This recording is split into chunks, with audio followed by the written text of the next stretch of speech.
नमस्कार दोस्तों, आज के हमारी इस वीडियो में हम आपके लिए अपरा एकादशी की व्रत कथा लेकर आए हैं। एक समय की बात है, युधिष्ठिर महाराज ने भगवान श्री कृष्ण से पूछने लगे, हे माधव, ज्येष्ठ मास के कृष्ण पक्ष में आने वाली एकादशी का क्या नाम है तथा इसका क्या महत्व है, मुझे विस्तार पूर्वक बताइए। हे युधिष्ठिर, आपने जन कल्याण के लिए बहुत ही उपयोगी प्रश्न पूछा है।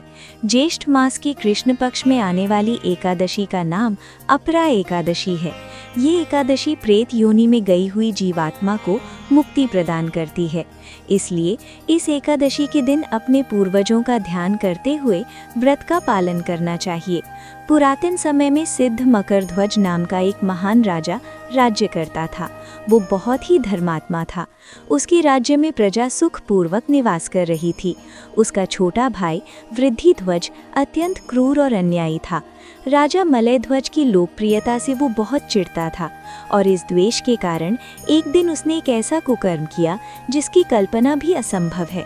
रात्रि के समय वो महल में गया और उसने अपने भाई मलयध्वज की हत्या कर दी और उसके शव को बेरहमी से नगर के बाहर एक पीपल के पेड़ के नीचे गाड़ दिया।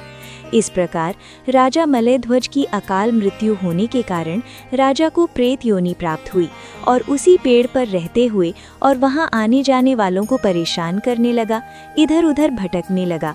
एक समय ईश्वर की इच्छा से महान ऋषि धौम्य पीपल के पास से गुजर रहे थे। तब उन्हें उस प्रेत के होने का आभास हुआ। अपनी तपोबल से उन्होंने उस प्रेत को देखा और ये भी जान लिया कि उसकी ये दुर्दशा कैसे हुई थी। उदार मन वाले ऋषि ने प्रेत की योनि में रहने वाले राजा को पेड़ से नीचे उतारा और उन्हें परलोक विद्या का दान दिया।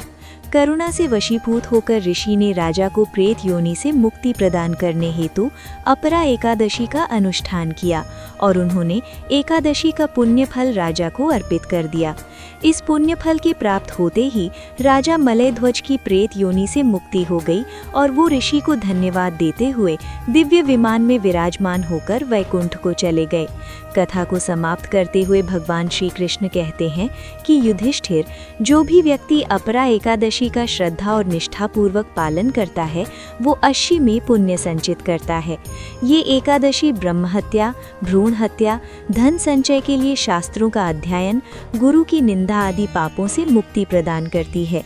शास्त्रों में मनुष्य जीवन में करने योग्य कुछ पुण्य कर्म बताए गए हैं, जैसे कि कार्तिक मास में पुष्कर में स्नान करना, काशी में महाशिवरात्रि का पालन करना, गया में पिंडदान करना, पुष्कर में स्नान करना, माघ मास में प्रयाग में स्नान करना, स्वर्ण का दान देना, भूमि का दान देना आदि।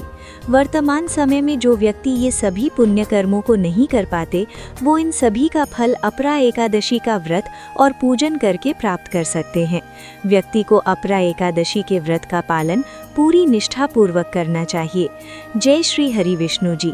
अगर आपको हमारी कहानी अच्छी लगी हो तो हमारी चैनल को सब्सक्राइब करें और कमेंट करके ज़रूर बताएं।